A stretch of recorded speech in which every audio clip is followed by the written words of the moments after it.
21వ అధ్యాయము.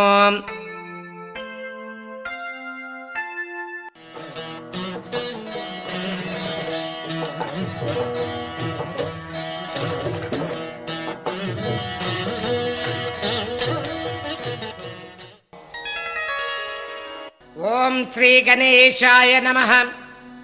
ఓం శ్రీ సరస్వత్యై నమః. ఓం శ్రీ గురుభ్యో నమః. ఓం శ్రీపాద శ్రీవల్లభ శ్రీ నృసింహ సరస్వతి దత్తాత్రేయ గురుభ్యో నమః. సిద్ధమునింద్రుడు ఇంకా ఈ విధంగా చెప్తూ ఉన్నాడు. పుత్రశోకంతో ఖిన్నురాలై ఉన్నటువంటి సుశీలాదేవి వద్దకు ఒక బ్రహ్మచారి వచ్చి తత్వాన్ని ఇలా ఉపదేశించాడు. అమ్మా, నీవు మూర్ఖంగా దుఃఖించవద్దు. మాయకు వసులైనటువంటి మానవులు ఈ దేహమే తామన్నటువంటి భ్రాంతిని పొంది బిడ్డ, భార్య, మిత్రులు అనే మమకారాల్ని పెంచుకుంటారు. వారు సత్వగుణం వల్ల దేవత్వాన్ని, రజోగుణం వల్ల మానవత్వాన్ని, తమోగుణం వల్ల అధోగతిని పొంది కర్మఫలాల్ని అనుభవిస్తూ ఉంటారు. ఎవరైనా కానీ వారి వారి పూర్వజన్మలను అనుసరించియే మరణిస్తారు.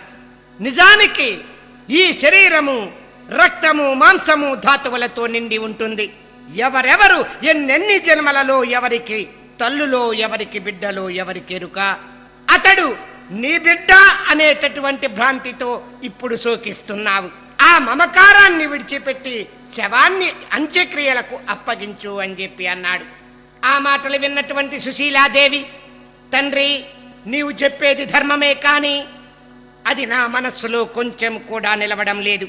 జనన మరణాలకు మూలం కర్మే అయితే భగవంతుని యొక్క సేవ వలన కర్మ నశిస్తుందని చెప్పి అంటారు కదా. అలాగని శ్రీగురుడు కూడా నాకు అభయాన్ని ఇచ్చారు.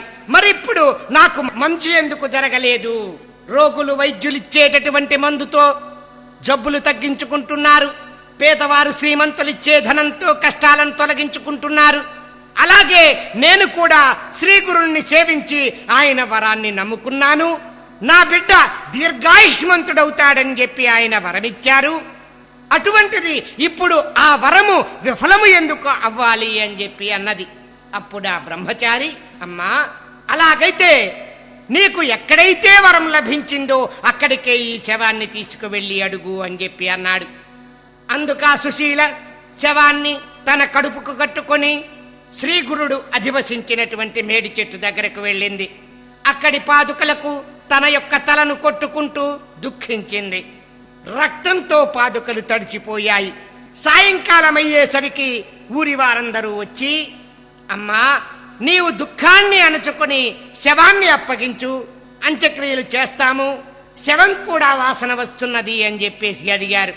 కానీ ఆవిడ మాత్రం శవాన్ని మరింత గట్టిగా పట్టుకొని పాదుకులకు తల కొట్టుకుంటూ శవాన్ని ఇవ్వనని చెప్పేసి అన్నది.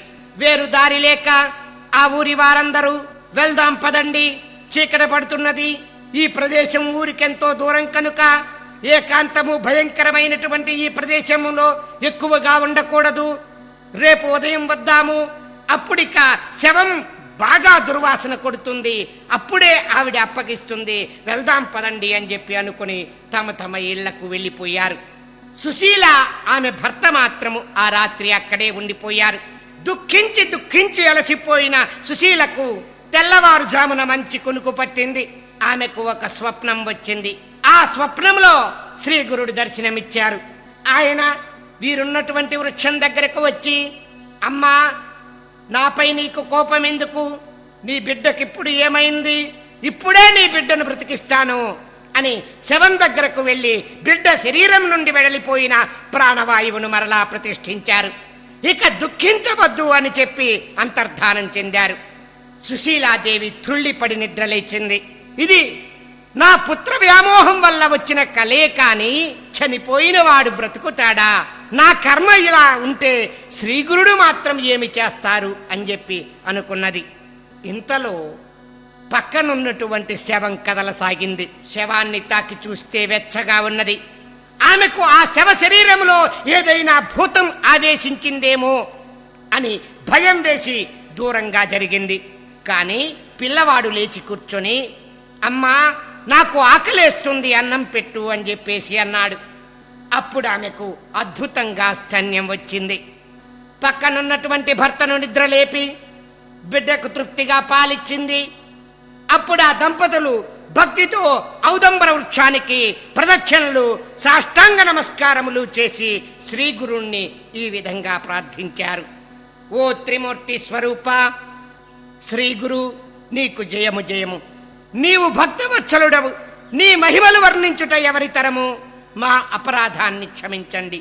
పిల్లలు కోపం వచ్చినప్పుడు తల్లిదండ్రులను తూలనాడతారు. అలానే కష్టకాలమునందు మేము మిమ్మల్ని తూలనాడాము. మీరే మాకు శరణ్యము అని ప్రార్థించి రక్తంతో తడిసినటువంటి గురుపాదుకలను శుభ్రంగా కడిగారు. ఇంతలో తెల్లవారినది. గ్రామస్తులు వచ్చి బాలుడు బ్రతికి ఉండడం చూసి ఆశ్చర్యచకితులయ్యారు. నామధారక, ఈ గురుస్థానము యొక్క మహిమ తెలుసుకున్నావు కదా. శ్రీగురుడు సర్వకాలముల యందును ఈ వృక్షమూలమున నివసిస్తూ ఉంటారు. ఈ వృక్షమును పూజించినటువంటి వారికి మనోరథాలన్నీ కూడా నెరవేరుతాయి.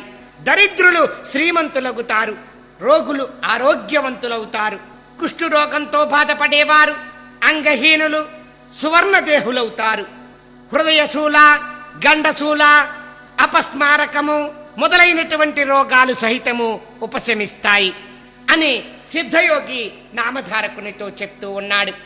ఓం శ్రీ దత్తాయ గురవే నమః. ఓం శ్రీపాద శ్రీ వల్లభ స్వామినే నమః. ఓం శ్రీ నృసింహ సరస్వత్యై నమః. ఓం శ్రీపాద శ్రీ వల్లభ శ్రీ నృసింహ సరస్వతి దత్తాత్రేయ గురుభ్యో నమః.